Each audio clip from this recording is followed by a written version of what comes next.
Boa noite, presidente, nobres colegas, público presente, imprensa, aqueles que vão nos ouvir depois. Primeiro, eu quero agradecer ao presidente a possibilidade de falar. A gente sempre se estende um pouco mais quando é uma questão assim, e eu peço a compreensão de todos, tá?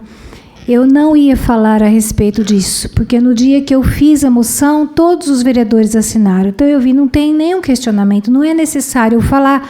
E eu costumo usar a tribuna só quando eu acho realmente necessário. Porém, houveram alguns questionamentos na internet a meu respeito e a respeito dos vereadores nos questionando que a gente estaria imputando um duplo castigo, um duplo sofrimento às vítimas de estupro que eventualmente venham a fazer o aborto. Então, a gente sentiu a necessidade de fazer esses esclarecimentos hoje aqui. E se o presidente nos permitir, eu gostaria muito, quero te pedir esse favor, da gente fazer um minuto de silêncio por todas as crianças abortadas no nosso país. É possível, presidente? Sim.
Obrigada. Eu escrevi algumas coisas porque acho que é melhor para a gente não se perder. Embora nem sempre a gente perceba, é fato que vivemos entre o bem e o mal. O mal existe desde que Lúcifer disse, não servirei, até o dia final. O que importa é de que lado vamos estar no dia em que formos chamados dessa vida. Enquanto estamos aqui, sempre teremos que decidir entre o bem e o mal. De que lado vamos ficar? Eu não tenho dúvida de que a extrema esquerda é diabólica. Isso é minha opinião.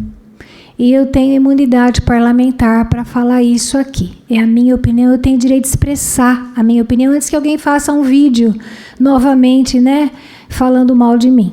Então eu tenho direito de dizer isso porque é a minha opinião. A extrema esquerda é diabólica. Por que que eu penso assim? Porque ela tira Deus do centro. O homem passa a ser o centro do universo. E é por isso que vivemos esse mundo invertido. Porque tira Deus do centro e o homem passa a ser o centro, e é impossível sozinhos nós caminharmos independente daquele que nos criou. A pauta de hoje se refere a um tema caro para a esquerda, o aborto. A lei de Deus nos ensina, não matarás. A ciência reconhece a vida desde a concepção. A ciência reconhece. Ali, na primeira célula, quando ocorre a fecundação, há vida. E tudo que aquela pessoa vai ser está contido naquela célula, naquele DNA daquela célula. Toda a sua carga genética está ali. O sexo que aquela criança vai ter, a cor dos olhos, a altura, a forma, a cor do cabelo, enfim. Desde aquele momento, aquela pessoa é uma pessoa única e irrepetível. Se ela não nascer, ninguém será ela jamais. nós estamos eliminando aquela pessoa. Ninguém fará as coisas que ela faria, do jeito que ela faria. Ninguém ocupará o seu lugar. A ciência comprova que tudo já está no DNA, desde a fecundação, desde a primeira célula. Não há dúvida de que é uma pessoa viva. Nós vamos falar um pouquinho sobre o Código Penal. O Código Penal é de 1940 e tem gente que diz que ele está ultrapassado e por isso ele precisa ser modificado. Eu penso que talvez seja verdade, porque em 1940 nós ainda não tínhamos a tecnologia que temos hoje, como ultrassom, microscópio, o exame do DNA, enfim. Hoje nós temos tudo isso, e tudo isso confirma aquilo que talvez por fé o legislador tenha colocado na legislação. E vamos ver o que o legislador colocou na legislação. Por favor, eu peço ao pessoal da técnica que poste ali, se possível, um pouco maior, isso. Ali eu tirei alguns trechos do Código Penal dos crimes contra a pessoa. Está no título 1 do Código Penal, capítulo 1 do título 1, dos crimes contra a vida. E relaciona, aí vem falando, explicando cada crime, crime de homicídio, de feminicídio, apoio ao suicídio, infanticídio e aborto. Uma vez que o aborto está contemplado no título 1 do capítulo 1 do Código Penal, significa que as pessoas vítimas de aborto, que são os bebezinhos que estão dentro da barriga da mãe desde a concepção, é considerado pessoa pelo legislador de 1940. E com toda a tecnologia posterior, isso só veio a ser confirmado, que é uma pessoa e que é viva. Possíveis alterações que serão feitas por esse PL que a nossa Câmara apoia, aprovou, assinou a moção, pedindo ao autor Lira que colocasse em votação em regime de urgência, e depois eu vou explicar por que o regime de urgência. Nós temos já, vocês vão observar que aquilo que está em preto é o que já existe no Código Penal, e o que está em vermelho é o que o PL 1904 de 24 está trazendo. Então, vamos lá. O artigo 124, ele fala da mãe como autora. A mãe, provocar aborto em si mesma ou consentir que outro lhe o provoquem. É o crime da mãe. Depois tem lá o artigo 125. Provocar aborto sem o consentimento da gestante. Aqui é o crime por outra pessoa, e também o 126, provocar o aborto com o consentimento da gestante. São essas três previsões a respeito do aborto. O que traz de novo, então, esse projeto de lei? Ele traz uma disposição que se repete nesses 3 artigos, tá? Em todas as situações. Quando houver viabilidade fetal, essa viabilidade fetal presumida em gestações acima de 22 semanas, as penas serão aplicadas conforme o delito de homicídio simples previsto no artigo 121 do Código Penal. Então, o que esse PL quer fazer? Endurecer a lei. Por quê? Para que não ocorra aborto. Qual que é o objetivo? Proteger o bebê que está dentro da barriga da mãe. É proteger aquele ser vivo, aquela pessoa que está sendo gerada. Esse é o objetivo da lei. Então, ela está considerando, se é uma pessoa viva, por que ela vai ter uma proteção menor do que uma pessoa que já nasceu, que pode, inclusive, se defender. Se alguém me matar, é homicídio, mas eu posso me defender. Eu já vivia um pouco. E a pessoa, aquele ser que não teve oportunidade nenhuma de dizer, de se manifestar, de fazer qualquer coisa, ele não tem direito à mesma proteção? Então, né, nesse caso, o que esse PL quer é trazer mais proteção do que já existe. Ela já existe a proteção. Então, ele vai trazer mais proteção, endurecendo um pouco mais a lei. Daí, nós temos uma previsão no artigo 128, por favor, pode rodar um pouquinho mais. O 128 vai dizer o seguinte: não se pune o aborto praticado por médico no caso da gravidez, aborto no caso de gravidez resultante de estupro. Quando que não se pune, não vai punir, não deixa de ser crime. Mas se o médico fizer um aborto, tanto ele quanto a mãe podem não ser punidos quando a gravidez for resultante de estupro e para o médico havendo consentimento da mãe, se ela for incapaz do seu representante legal. Então, houve o consentimento, o médico fez o estupro, era a consequência fez o aborto, era consequência de estupro, a gravidez, então ela acabou ocorrendo o aborto. Nessa situação, não se pune. Aí, nós vamos verificar o que o PL fala em relação a isso. O PL vai trazer lá no artigo 124, quando ele fala da mãe, ele vai trazer a seguinte situação. Volta um pouquinho no 124.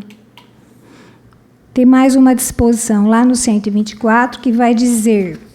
Deixa eu voltar aqui que eu fico meio perdida na papelada. Ele vai dizer o seguinte: o juiz poderá mitigar a pena, mitigar quer dizer atenuar, né? Conforme o exigirem as circunstâncias individuais de cada caso.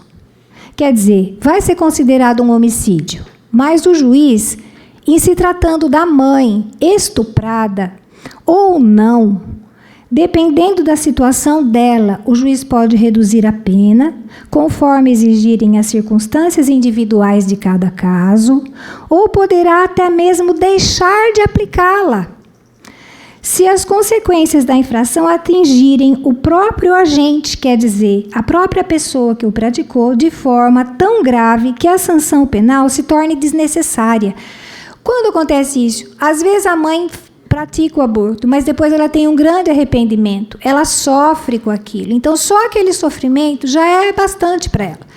Ou, às vezes, ela sofre uma consequência biológica, que ela não pode mais ter filhos, ou ela perde a capacidade de andar. Tudo isso é possível, porque o aborto, ele às vezes é até mais traumático do que o próprio estupro, porque é a mulher, é a mãe matar o próprio filho no seu ventre. Isso é traumático demais.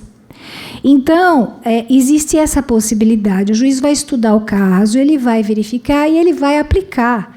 E provavelmente se aplica. A gente conhece e sabe como que os juízes atuam. Então, a gente vê que a mãe está amparada por esse artigo, mesmo ela tendo praticado o aborto. Seguindo aqui, então, nós estamos vendo que o que o PL traz de novo? Ele endurece a pena, seguindo ali, pode passar lá depois do 128, o resumo do projeto de lei, então. O que muda no aborto praticado? Quando o feto for comprovadamente viável, e essa viabilidade se presume após 22 semanas de gestação, que é o que a vereadora Andréia acabou de falar aqui, né? Com 22 semanas nasceu o netinho dela e ele vive até hoje. Quer dizer, é uma pessoa viva já madura que pode sair do ventre e ter vida autônoma. Então, nessa situação, não tem como não reconhecer que é um homicídio. Então, ele passa a ser tratado como homicídio, ou seja, aumentam as penas, mesmo no caso de gravidez decorrente de estupro. Isso por quê? A mulher estuprada, ela tem direito de matar o estuprador? Isso é uma pergunta que eu quero fazer para a gente refletir. A mulher estuprada, ela tem direito de matar o estuprador? E foi o estuprador que a agrediu. Foi ele que causou aquela situação. Mas nós não temos pena de morte no nosso país. Nós não temos o direito de matar ninguém. Por que então que nós vamos dizer que a criança pode ser morta e não é homicídio? Se ela matar o estuprador, é homicídio. Se ela matar a criança, não é? A pena é menor para matar um ser inocente? Ela já sofreu o trauma do estupro. O aborto é tão ou mais traumático que o próprio estupro, pois se trata de matar o próprio filho no ventre. Muitas consequências biológicas e psicológicas são detectadas em mulheres que abortam. Não se trata de defender as mulheres, e sim uma pauta política de esquerda que usa as mulheres. Uma pauta de esquerda que usa as mulheres. Então, todo esse feminismo, não, é para defender as mulheres, e as mulheres acreditam nisso, tira a roupa, vai lá fazer, quando foi, acho que na Argentina, se não me engano, quando aprovaram o aborto, tem uma foto assim horrorosa daquelas mulheres com os seios de fora, e fazendo aquela festa, porque o aborto foi aprovado, né? Então, são pessoas que são usadas, que são enganadas, porque isso não traz felicidade. Não traz felicidade. Prazer não é felicidade. Depois a gente vê a depressão vir. Por isso que hoje temos tantas doenças emocionais, porque deixamos Deus de lado e fazemos o que é prazeroso. Essas pautas que usam as mulheres, essas pautas que coisificam as pessoas, elas fazem isso. Elas não são a bem das pessoas, elas são a bem do poder. E nós precisamos ficar espertos em relação a isso. Tais mulheres devem ser acolhidas e apoiadas para superarem o trauma do estupro. E depois de nascido o filho, poder optar se fica com eles ou se os coloca para adoção. Posso concluir, Excelência? Falta um pouco só. É rapidinho. Posso? A minha intenção, doutor, é pôr no programa nosso de rádio, que é 10 minutos, então a senhora vai poder concluir, mas eu vou deixar a missão para amanhã, a senhora, junto com o nosso time, pegar as partes mais cruciais, que foi uma bela de uma explicação que Vossa Excelência deu, para a gente reproduzir na quarta. Então, eu agradeço. Se a senhora puder fazer aí um resumo e depois nos ajude, porque só a senhora vai saber o que é mais de importante de informação, para levar 10 mil pessoas que nos ouvem no rádio. Eu agradeço muito.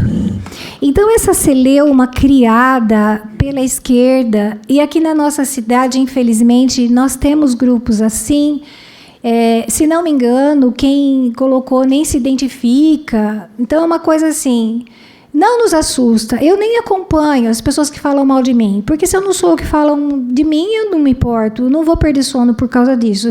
Se era essa a intenção, desista, porque não vai me assustar.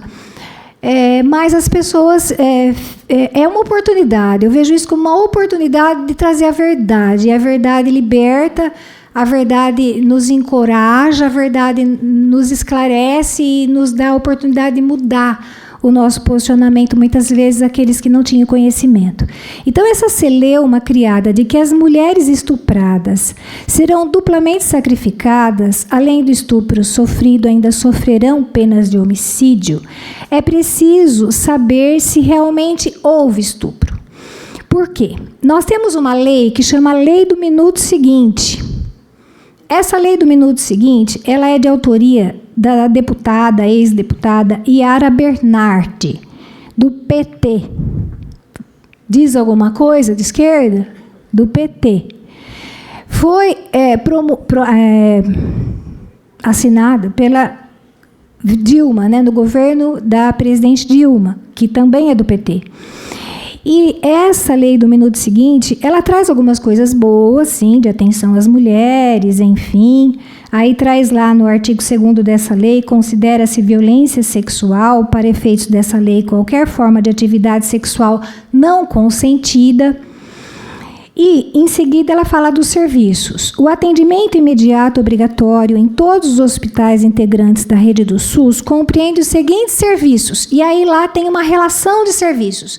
E um dos serviços para as mulheres que chegam no hospital dizendo que foi estuprada e que tem uma gravidez resultante de estupro, isso, claro, não vai ser no momento, porque ninguém, na hora que foi estuprada, vai saber se ficou grávida ou não.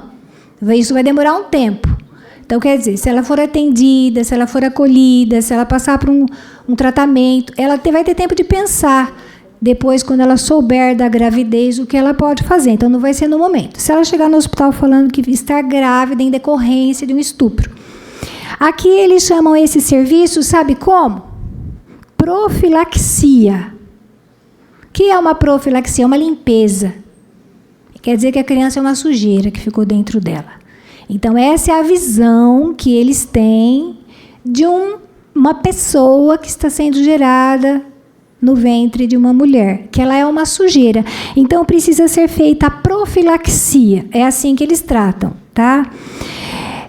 No governo passado, no governo Bolsonaro, havia uma portaria do Ministério da Saúde feita pela ministra Damares. Ela editou a portaria número 2561, que exigia do médico a notificação para a autoridade policial a ocorrência do aborto por conta do estupro, tá? Para que houvesse a investigação. Por quê? Porque a mulher, basta ela chegar, ela pode ser uma mulher casada, ela pode ter uma vida estável, e ela chega no hospital, chega para o médico e diz: eu estou grávida e a minha gravidez é decorrente de estupro. O marido a molestou. É possível o marido estuprar a mulher? É sim, é possível ela não querer naquele dia. E ele, mesmo assim, forçá-la. É possível, sim, ocorrer o estupro do marido com a mulher, enfim. Mas não precisa ser verdade, não precisa ela fazer boletim de ocorrência, não precisa ele ser condenado, porque acredito que muitas vezes ela nem vai querer, porque era só aquele dia que ela não queria, nos outros dias ela queria. Enfim, é uma situação que a mulher não precisa. Quer dizer, muitas vezes eu vou poupar o estuprador, mas não vou poupar a criança. Ficou muito fácil, eu não preciso provar que o estupro ocorreu. Mas o aborto é direito, então o aborto passa a ser um direito. Agora, denunciar o estupro passa a ser uma faculdade. Se ela quiser, ela faz, se ela não quiser, ela não faz. Então o estuprador pode ficar solto, continuar estuprando quem ele quiser, mas a criança tem que pagar pelo crime. Seja da mãe, que só queria se ver livre dela e nem foi estuprada, e do pai, que talvez realmente estuprou, abandonou, sei lá qual foi a situação. Essa portaria, ela foi revogada pela ministra atual, Anísia Trindade, Dudu, aquela que você trouxe, aquele vídeo aqui, que ela pagou para aquela dançarina fazer aquele show com o dinheiro nosso do Ministério da Saúde. Então, essa ministra, ela revogou várias portarias anteriores, inclusive essa da ministra Damares. Então, hoje, se uma mulher, uma jovem, chegar lá grávida e quiser fazer um aborto, basta ela dizer que ela tem uma gravidez decorrente de estupro. Seja do marido, seja do namorado, seja de uma pessoa com quem ela quis sair, quis se relacionar, e ela pode dizer que é vítima de estupro. E aí, então, essa criança... Então, ficou muito fácil. E é por isso que a gente precisa fazer alguma coisa. E é por causa disso esse PL, para trazer um pouco mais de seriedade. Nós não podemos agir sobre a ministra, porque é do Executivo. Nós não podemos agir sobre o STF, que vem trazendo decisões e vem substituindo o legislador. Mas nós podemos, como legisladores, fazer a nossa parte. E agradecemos muito a todos vocês que estão aqui também para fazer a parte de vocês. Muito obrigada a todos.